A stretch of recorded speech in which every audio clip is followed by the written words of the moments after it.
Их сургуульд байхад зохион байгуулдаг клубын өдрийг би тэсэн ядаг хүлээдэг байлаа. Хэдэн 10 оюутны байгууллага клубүүд өөрсдийн ширээг засаж, сарвж бариад оюутнуудыг илсүүлэхээр сурталчилгаа хийдэг байлаа.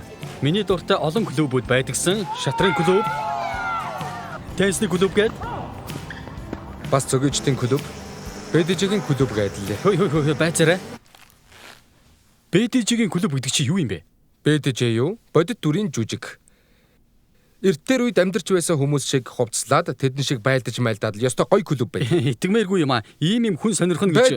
Байдгийн. Чи Google-д үзэлтэй. Элд бамбай бүр жад хүртэл байдаг. Үгүй. Шилэн бортохтой шидэд тоос хүртэл ашигладаг юм Энэ чи. ч шал хэрэггүй юм байна. Энэ чи үнэхээр мэтгэлцээний клуб, далайн гүний амьдрал судлах нийгэмлэг гэдэл олон янзын клуб бий. Бараг 100-аас ч илүү байдаг бөгөөд бүгдээрээ л чамайг илсүүлэх гээд зүтгэждэг юм да.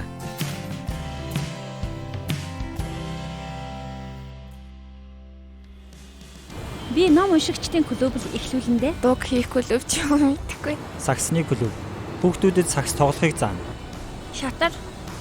Шатрын клуб. Би шатар дуртай шүү. Би дунд сургуульд байхдаа шатрын клуб нээж байсан. Би хувцас загварын клуб л нээх байсан байх. Яагаад гэвэл дэлхийд даяар хүмүүс бүгд л дуртай шүү дээ. Залуус ч дуртай, бүсгүйчүүд ч дуртай. Зарим хүмүүс хэд гангалдаг, зарим нэг задгаа хувцалдаг. Хүн бүр л өөрийгөө илэрхийлж онцгойрох нь гоё шүү дээ.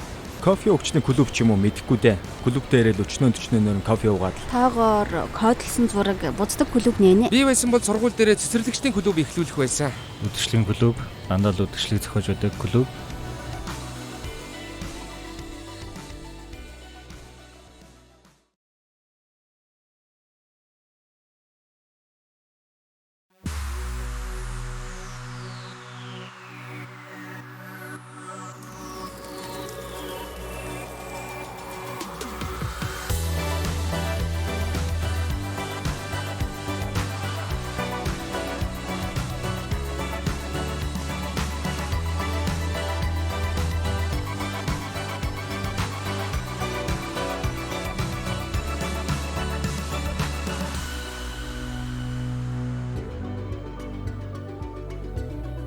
Христэд итгэгч болохыг би клуб дэлсэгтэй адилхан боддог байлаа. Бүртгүүлээд л уулзалтандаа тогтмол хамрагдаад футболкороо чигдэрч дүрм журмаа даган тэгэл гişүн бочлоо гэсэн үг. Гэхдээ Христ итгэл бол клуб дэлсэгтэй адил биш ээ. Эцэг эхий чинь итгэл үнэмшил ням гаргийн өглөө таны хаашаа явдаг зэрэгш тодорхойлогддог юм биш. Христэд итгэгч байна гэдэг зүгээр л бурхан байдагт итгэхийг хэлэхгүй. Бурхан байдагт олон хүмүүс итгэдэг. Тэглээгээд өөрсдийгөө итгэгч гэдэггүй шүү дээ. Тэгвэл Христэд итгэгч байна гэдэг нь юу гэсэн үг вэ? Шинэ гэрээнд ингэж дүрсэлсэн байна. Христэд итгэсэн хүмүүс шинэ хүн болдог. Хуучин амьдрал нь өнгөрөн одож шинэ амьдрал эхэлжээ гэж. Энэ бол цоо шинэ амьдрал бөгөөд Есүсээр дамжин бурхантай харилцаатай болсноор олж авдаг. Иоханны сайн мэдээний номонд харин өөрийн хүлээн авсан болгонд өөрийнх нь нэрэнд итгэгчдэд тэрээр бурхны хүүхэд болох эрхийг өглөө гэж бичсэн байдаг. Ийхүү бурхантай харилцааг эцэг их үр хүүхдийн хоорондын харилцаатай зөвөрлөн хэлсэн байгаа биз? Христэд итгэж байхыг Библиэд өгүүлэхдээ харилцаа маягаар дүрсэлдэг. Эцэг хүүгийн юм уу дотн нөхдийн бүр нөхөр эхнэрийн харилцаагаар хүртэл зөвөрлүүлсэн байдаг. Бид 15, 16 таа байхдаа анх учирсан. Тэгээд би чамаас ах штэ. Тийм биз дээ. Хагас жилээр л би Рэйчлийн тухай сонсож байсан боловч түүнтэй уулзахдаа нөгөө охин гэж мэдээгүй л дээ. Нэрийг мэдэж байсан ч анзаараагүй юм. Тэгээд найзаас нь түүний хотмейлийн хаягийг авахдаа эн чинь нөгөө охин байна штэ гэж мэдсэн. Анхандаа бол би түүний тухай сонсоод дараа нь алсаас дурлаад л явж байснаа мэдээгүй. Facebook гарахаас өмнө MySpace гэж байсан. MySpace-с өмнө Messenger ашигладаг байлаа. Hotmail-ийн цахим шуудангийн хаягийг аваад Messenger дээр нэмчихэн зүгээр л харилцан ярилцдаг чат шиг юм байсан л да. Би ер нь Messenger-ыг маш сайн ашигладаг байсан шүү. Messenger дотор байхдаа бусдад харагдахгүй болгодог сонголт байсан юм. Холбогдсон мөртлөө бусдад байхгүй юм шиг харагдана гэсэн үг. Тухайн үед бол би оюутан байлаа. Тэгээд л Messenger-тэй холбогдоод хүлээн дээ. Тэгээд түүнийг ороод ирэнгүүт нь нөгөө офлайн сонголтоо онлайн болгоод л өө ямар сони юм бэ те. Хоёул яаж ингэ зэрэг онлайнд холбогддог байна те гэдэл бичэндээ. Цаг гарна л юм бичнэ. Бид хоёр хол амьдардаг байсан болохоор ч тэрөө ер нь бол жилд 2 удаа үдшилэг дээр тааралддаг байсан тийм. Тийм өөр хотод амьдарч байсан ч гэлээ би Рэйчэлтэй аль болох уулзаж ярилцах боломж гаргахын тулд чадах бүхнээ хийдэг байлаа. Найзуудтай найз болоод, ахтай найз болоод нэг удаа бид ууланд аялал хийхээр шийдсэн юм. Бэн бас хамт явсан. Тийм шүү, Бэн явсан. Бэн хамт яваад тэгээд бид хоёр урд талын сандал дээр ус асгачихсан. Ноотын машин сандал дээр барьсан шүү, те? хинч суугаагүй Тэр л те. хоёр намайг ирж Цонхоо авах шин онгохоо орхичж тэгээд л урд суудал нь орчихсон байна гэх маягийн юм хэлсэн. Хойд суудал дээр бид зэрэгцэн суугаа замын турш ам хуурайгүй явсан л да. Бид Груз Гринд лөө очлоо. Би ишээ тэр Хаана хоёр утсан асуусан бэлээ? байсан. Ууланд алхахтаа. Груз Гринд. Ястай амар байсан. Тийм ээ. Амар өндөр газар. Сайхан өдөр байсан шүү. Бид хоёр их багтаа гэрэлсэн л дээ. Би 21-т, чим нь 20-т байлоо. Би бас 21-т байсан. Хоёулаа 21-т байсан юм байна. Би гэрлэхийг уухтаа сүртэй юм болсон. Гайхалтай Гайхалтай. байсан шүү. Урд өдөр нь би манай тентхийн цанын бааз байдаг Груз ууланд гараад цасаар битүү хожигдсан ойн цоорхоо хайж олсон юм. Тэр өдрөө найзууд маань эрт очиод тэнд 25 ширхэг дэнлүү босгож, зам засаад, сарнаа шоколаданд дүрсэн гүзээлзгэн жимс гэдэл гой гой ямаар чимэглэж бэлдсэн. Цасаар бод хийчихсэн байсан. Энд нэг янзтай гоё зам бий мэдэн шүү. Намайг дагаад яваарай гэхэд би дагуулад явсан. Нөгөө газараа ирээд булан ирэнгүүт яг л Нарниагийн ертөнцид ороод ирэх шиг болсон. Тэр үед чи минь юу болох гэж байгааг ойлгосон баг тийм үү? Юу ч мэдээгүй л дээ. Харин гараас минь хөтлөөд цасан дээгүүр алхаж байснаа. Нөгөө газар руу хөтлөөд оруулахад нь л ойлгож эхэлсэн. Уг нь би гулгадаг зам руу явж байна гэж бодсон. Намайг бүдчиж эхлэхэд тэр чангаагаад л алхаад байсан. Би бүр гайхаад юу болоод байна гэж бодсон. Яагаад гэвэл тэр нэг л ердийн биш байсан. Ямар нэг зүйл хийх гэж байгаа нь тодорхой. Би нөгөө байна уу гэж зөвшөөрсөн. цаны бэлэтэ гараараа бөгжөө ирээд л цаны бэлэтэ нарийн юм хийнэгдэг чи ястаа хэцүү юм байна лээ. Бөгж байна уу гэж зүнхээ нэгжээд ястаа хайж байсан шүү.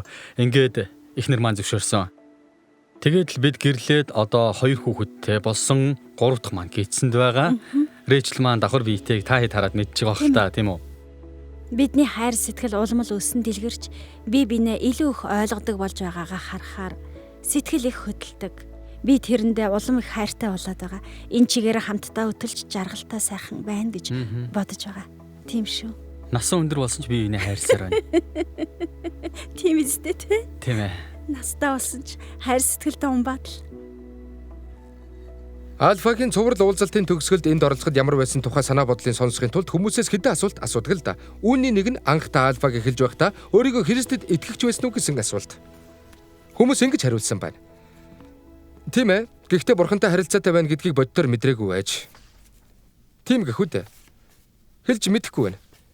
Бас нэг хүн тийм гэж бодож байсан. Гэхдээ эргээд харахаар үгүй байсан байна лээ гэж. Хөөе наадуулаа надаа өгдөө. Бодоод үзэлдээ. Надаас Рэйчел та хоёр гэрэлсэн юм уу гэж асуухлаар нь би тийм ээ. Гэхдээ боддоор харилцаатай байж үзээгүйгээр эсвэл тийм гэхүүдээ. Эсвэл мэдгүй байна. Эсвэл тийм. Гэхдээ эргээд харахад үгүй байсан байна гэж хариулвал яах вэ? Би Рэйчелтэй гэрэлсэн гэдгээ сайн мэднэ. Та ч бас хэн нэгэнтэй харилцаатай болсноо сайн мэдж байдаг үсттэй. Үүнтэй адил хэрвээ та Христэд итгэгчвэл түүнтэй харилцаатай болсон гэдгээ сайн мэдээсэй гэж бурхан хүсдэг юм. Та нар мөн хамтаа гэдгээ мэдээсэй гэсэндээ би бурханы хүүгийн нэрд итгэдэг та бүхэнд үүнийг бичлээ гэж Иохан бичжээ. Та Христэд итгэгч болсон бол үүнийгээ сайн мэднэ. Итгэл ирснээ та мэдж чадна. Мөн хамтаа болсноо ч мэдж чадна. Итгэл үнэмшилтэй баттай байх шалтгаан бидэнд хангалттай бий. Энэ нь зөвхөн мэдрэмж биш. Энэ бол зүгээр нэг мухар сохроор итгэж байгаа явдал биш, харин баримт нотлогоонд тулгуурласан итгэлийн алхам юм.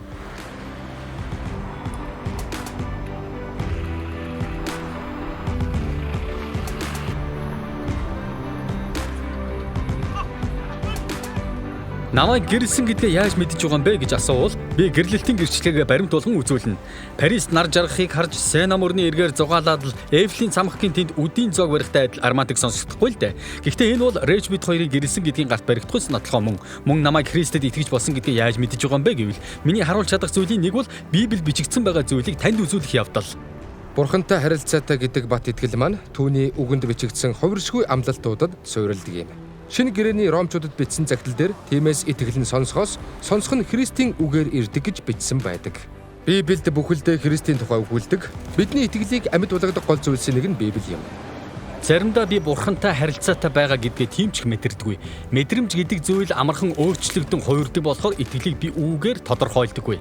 Ром номын 8 дугаар бүлэгт байх миний нэг дуртай ишлэлд юу ч бурхны хайраас биднийг салгаж чадахгүй гэсэн байдаг.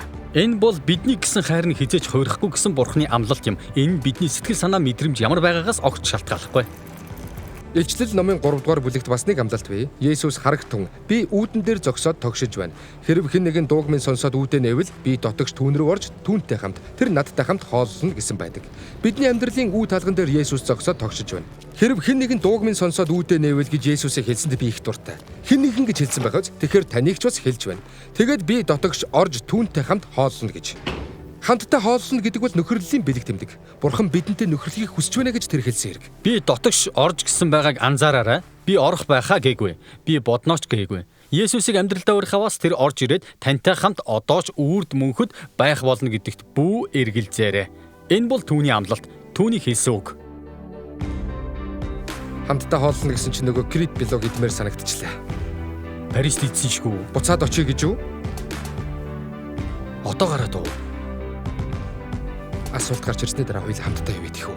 Бурхантай хөвчлсөн харилцаатай болно хэр гоё юм биш үү? Яг л хүмүүстэй хөвчлсөн харилцаатай байдаг шиг л гэсэн үг үстэй. Христ итгэлээ эн чинь бурхантай харилцах харилцаа мөн шүү дээ.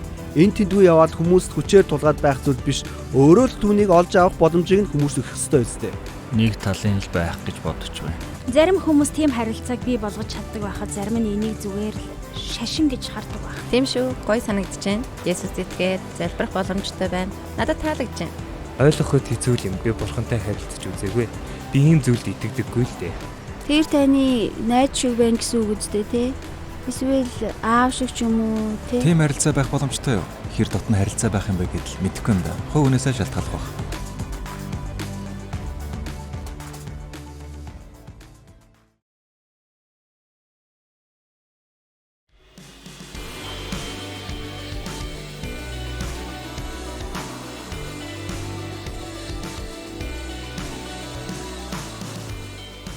Гэрэлсэн гэдгээ яаж мэдэж байгаа юм бэ гэж надаас асуух юм бол би гэрлэлтийн гэрчлэгнээс харж болно. Бас 2009 оны 7 дугаар сарын 4-нд нэгэн онцгой үйл явдал болж бид хурмаа хийсэн гэдгээр баталж чадна. Нэрээ ёстой сайхан өдөр байсан шүү те. Христэд итгэгч болсноо яаж мэдсэн бэ гэж надаас асуух юм бол Библиэд бичигдсэн Бурхны амлалтаас гадна түүхэнд болсон нэгэн үйл явдлыг буюу Есүсийн үхэл ба амьллыг баталгаа болгон хэлж чадна. Ром 5:8. Гэтэл биднийг нүгэлтнүүд байхын л Христ бидний төлөө өгснээр Бурхан биднийг хайрлах арай харуулсан гэсэн байдаг. Биднийг төгс хүмүүс болтол Бурхан хүлээгээгүй. Асуудлын шийдлийг тэр анханасаа санаачлан эхний алхмыг хийсэн. Бидний хооронд байсан нүгэл химээх Бартасадыг Есүсийн үхэл ба амьдлаар нэг мөсөн зайлуулж өгсөн. Би мундаг хүн биш юм чин Христэд итгэж болж чадахгүй байх. Христ итгэл над чих хүмүүс зориулагдаагүй байх гэж зарим хүмүүс боддог. Гэвч Христ итгэл тодорхой төрлийн хүмүүс зориулагдсан юм биш. Бурхан бүх хүнийг энэ тэнцвэрээр хайрладаг. Бүгд түүний харийг хүлээн авах боломжтой. Тэгэхээр бид та бас би энэ байгаараа л Бурхан руу ирж болно гэсэн үг. Бидний хийсэн үйлдэлээр биш, харин загалмаа дээр бидний төлөө Есүсийн хийж өгсөн зүйлээр л ийм боломжтой болсон. Тийм ч учраас Ром номд авралыг Бурханаас ирсэн бэлэг гэжээ. Учир нь нүглийн хөлс нь үхэл, харин Бурханы бэлэг бол бидний эзэн Есүс Христ доторх мөнх амин гэсэн байдаг. Тийм болохоор л ийм сайхан бэлэг үнэгүй байж болно гэж юу гэд итгэхэд бэрх байдаг байх л да. Цаана нь ямар нэгэн өөрөх байх ёстой юм шиг бид сандаг. Сайн уу Джейсон? Сайн уу байна? Үнэгүй зарим гэдэг. Худлаа, үннээсээ биш үсттэй. Гэвч мөнх ам бол үнэгүй бэлэг мөн. Бидний төсөөлж чадах зүйлсээс хавьгүй агуу ямар ч өрх занг байхгүй юм ш. Гэхдээ ямар ч өртөг золиосгүй гэсэн үг биш. Маш их өртөгтэй. Энэ нь Есүсийн халуун ам байсан юм. Бидэнд шинэ амийг өгөхийн тулд тэр төлөөсийг нь төлсөн. Бид үүнийг өөрийн хүчээр авч чадахгүй харин хүлээж авч чадна. Одоо бүгдээрээ дараах хоёр үгийг авч үзье. Итгэл, гэмшил. Итгэл гэдэг бидэнд том танил зүйл. Том жижиг альва зүйл дээр бид өдөр бүр л итгэлээ ашиглаж байдаг. Автобусны жолооч аюул осолгүй тээвэрлэн гэдэгт, найз маань нууцыг чамд хадгална гэдэгт, сандал дээр суувал даана гэдэгт бид итгэдэг. Итгэл гэдэг үгийн нэг оновчтой тайлбар нь найдан түших гэдэг санаа. Ямар нэгэн зүйлд итгээд тэр итгэлдээ тулгуурлан үйлдэл хийхийг хэлнэ. Есүс найдаж бидний төлөө загалмай дээр хийсэн зүйлд нь итгэхийг хэлнэ. Түүнийг хайрлаж, дуулууртай дагаж сурах тусам итгэл бидний амьдралд олон янзаар илэрч байдаг. Тэгвэл гэмшил. Гэмшил хүнд сонсогддог үг л дээ. Гэвч утгыг нь ухаад үзвэл их сайхан зүйлийг хэлсэн байдаг. Гэмшил гэдэг бол амьдралаа өөрчлөхийн тулд бодол санаагаа өөрчлөхийг хэлж байгаа. Бид өөрт байгаа муу мухай зүйлсийг олж хараад Есүс рүү эргэхдээ тэдгээрээс татгалзахыг хэлж байгаа. Буруу муу зүйлсийг минь уучлаач гэж Бурханаас гуйхыг хэлнэ. Хамгийн гол нь би өдөр бүрийн амьдралаараа гэрэлсэн гэдгийг амсаж мэдэж байгаа. 2009 онд би биедээ ам тангараа өгчихсөн учраас л Рэч надад хайртай гэж би бодож байгаа юм биш. Би өдөр болгон түүний хайрыг мэдэрдэг учраас юм. Бурхантай харилцаа яг л ийм. Бид ариун сүнсээр дамжуулан Бурхантай харилцаатай байгаагаа мэдэрдэг. Бид Бурханы сүнсийг нүдээр харж чадахгүй боловч бидэнд үзүүлж байгаа нөлөөг нь харна. Хэрв хэн нэгэн дуугмын сонсоод үүдэнэвэл би дотогш түүн рүү орж ирнэ гэж Есүс хэлсэн. Бурхан ариун сүнсээрээ бидний амьдралд орж ирдэг юм. Бидний зүрх сэтгэл түүний орон гэр болдог. Ариун сүнсийг салхи мэт гэж Есүс хэлжээ. Та бид салхийг харж чадахгүй боловч хүч нөлөөгөөр нь оршин байгааг нь мэднэ. Бага ангид байхад ээж намайг илүү чанартай боловсрал эзэмшүүлэх санаатай Канад явуулсан юм. Тэгээд 7 дугаар ангид энд ирсэн. 8 дугаар ангид миний сайн найз нарын нэг нь мансуурлах бодис хэрэглэж архитдаг байлоо. Гэтэл тэр зуунаа цуглааны кемпэд яваад түүний амьдрал эрс өөрчлөгдсөн. Тэр надад энэ тухайгаа ярихад цуглаанд нь нэг удаа очиод үздэг юм билүү үү? Цуглаан гэж яг ямар юм байгааг харъя гэж би бодсон л т. Тэр намайг цуглаанд дагуулж ирснээр энэ бүх зүйл өрнөсөн. Итгэж болохоос өмнө надад сэтгэлийн уудлан ярих найз нөхөд байгаагүй. Сэтгэл дотор нэг л хоосон. Дандаа л айж гонсоож явдаг байлаа. Хүмүүсийг муугаар бодоод л амьдрал минь болж байгаа зүйл санааг минь зовоодаг байсан. Ахлах ангидаа би цамцныхаа малгайг өмсчгөөд нүүрээ нууж нэг болон шигчгээд хүмүүсийг илдвэр бодоод л байж байдаг байлаа. Би чамд дургүй. Надтай битгий юм ярих гээд бай. Би чамайг дээрлэж хашраандаа гэдэл хүмүүст нь овш шиг л ханддаг бай. Христэд итгэж басны минь дараа хүмүүс ирээд надаас чи яаж гсэн юм бэ? Юу болоод байгаагаа хэлээч гэдэг байлаа. Би одоо Христ итгэж болсон гэж хариулдаг байсан. Өрдний бүх зүйлээ би байсан л доо. Гэхдээ жаахан удаавтрал байсан. Би залбирдаг болсон. Бас Библи худалдаж авсан. Тэгээд уншаад л аажмаар Бурхан руу ойртож алхаж байсан. Итгэж болсон надтай нэг хүн дандаа хамт байдаг байсан. Тэр бол Бурхан өөрөө юм. Цөхөр чаналсан, гонсоож гутарсан, ууг унагт автсан, уурлаж бохимдсан гэд тийм үеүүдэд залбираад түүнтэй яриад эхлэхээр тэр надад үнэхээр тусалж байсан. Бурхан надтай хамт байгаа гэхлээр нэг л сэтгэл тайван, гайхалтай санагддаг байсан. Тэр дандаа миний төлөө байдаг.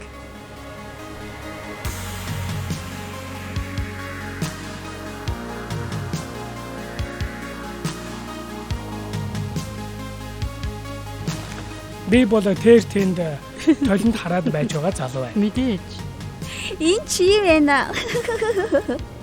Усанд тал орчихсан байгаа. Чиний уснаас Нэг цохож тайван доошо бүрэн орчиж болох боловч би зүгээр л амсаж байна. Тэр хөлийнхөө үзүүрийг дүрж үзээд байгаа хүн.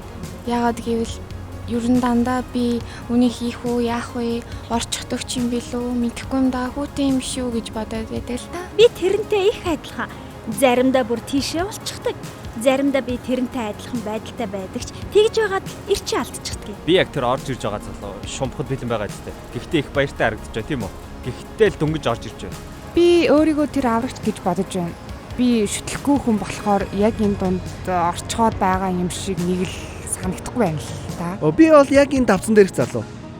Шууд итгэжгээл өсөрч байгаа тэр залуу яг мөн. Итгэж гин.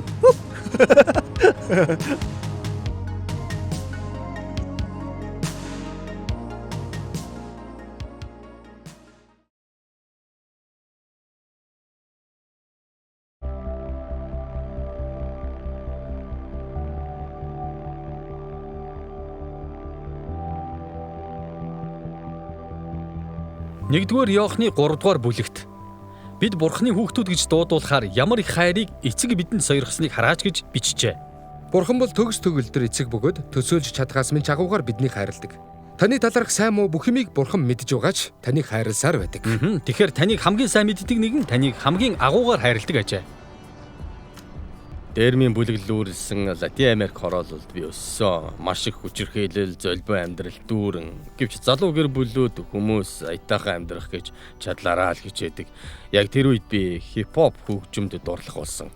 Яг л надад зориулагдсан юм шиг санагддаг байсан л та. Эргэн тойронд минь нөөсөн дээрэмчин золбоо амьдралд сэтгэл юр татагдаг ойлгож байгаа ч тэ.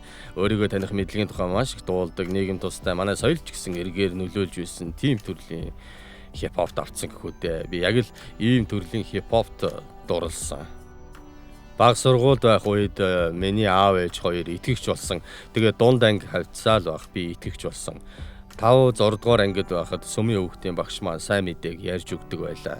Яг л надад захиа уншаад өгөөд байгаа юм шиг санагддаг байсан. Миний хувьд Бурхан миний эцэг гэд бодохоор шүү дээ, тэ. Над чиг тийм газар өссөн хүнд заримдаа бүдрэх саад болоод байдаг л та. Нэгт эцэг хүн байх, хоёрт миний ааваас авсан зүйлс. Яг энэ үгний цаана их юм байдаг ойлгож байна уу те? Өөрийнхөө яг хинбэ гэдгийн талаар ухамсартай шийдвэр гаргах нэг тийм мөч надад тохиосон. Библиэд намайг хэн гэж хэлсэн байгаад нь үннээсээ итгэх.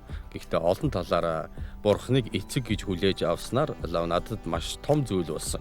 Дэндүү аминч гэмээр ч юм уу надад эргэж хараад эн чин би шүү дээ гэх нэг тийм бодтой багаргалыг өгсөн байхгүй юу? Маш их тэмүүлж ховчлон таньж мэдээд түүнтэй харилцаатай болсон минь дэлхийн ертөнцийг бүхэлдэн захирагч хаан өөрөө доош бууж ирээд бүр онцлоод намайг хүүгээ болгосон. Хин нэгэнд гэр бүлдээ хамаатай болгосон гэдэг үнэнд тулгуурсан хэрэгэлтэй. Тэр эрх чөлөөг мэдэрч амьдрна гэдэг юу гэж шалгалтаа муу өгөөд ч юм уу захирлын өрөөнд дуудагчвал миний охин байха болчихно гэж намайг өөрт нь гонсоогоод гэр бүлээсээ хасчихна гэж охин маань боддог байхыг би ёстой хүсэхгүй. Энд чинь утгагүй хачин зүйл өстэй. Тэр бол миний охин. Би юу ч болж байсан түүнийг хайрлан. Тийм үстэй. Тэр надад хамаатай гэсэн үг. Яг эндээс л бид ажиллаад эхэлж болно. Мэдээж охин маань сайн зүйл хийвэл сайн. Гэлээгээд надтай холбоотой байдал нь өөрчлөгдөхгүй. Тийм үстэй. Яг үүнийг л бид оюун бодолдоо бат хадгалах ёстой гэж би боддог. Бурхны хүүхэд гэдэг холбоог чи юу ч өөрчилж чадахгүй. Тэр чамайг хайрласаар бүх юм хിവэрэл байна. Ойлгож байгаа үстэй те. Хичнээн чиг алдаа гаргасан байл. Энэ статусыг чинь юу ч өөрчилж чадахгүй шүү дээ. Паулын ийм залбирал Эфес номд байдаг. Тэр хайрын ямар өргөн, урт, өндөр хийгээд гүн болохыг бүх ариун хүний хамт ойлгох болтугай. Мэдлэгийг давдаг. Христийн хайрыг мэдснээр та нар Бурхны бүх дүүрлэр бялхах болтугай. Та түүний хүүхэд болсныг танд хайртайгаа танд өөрийгөө мэдрүүлэхийг Бурхан хүсдэг.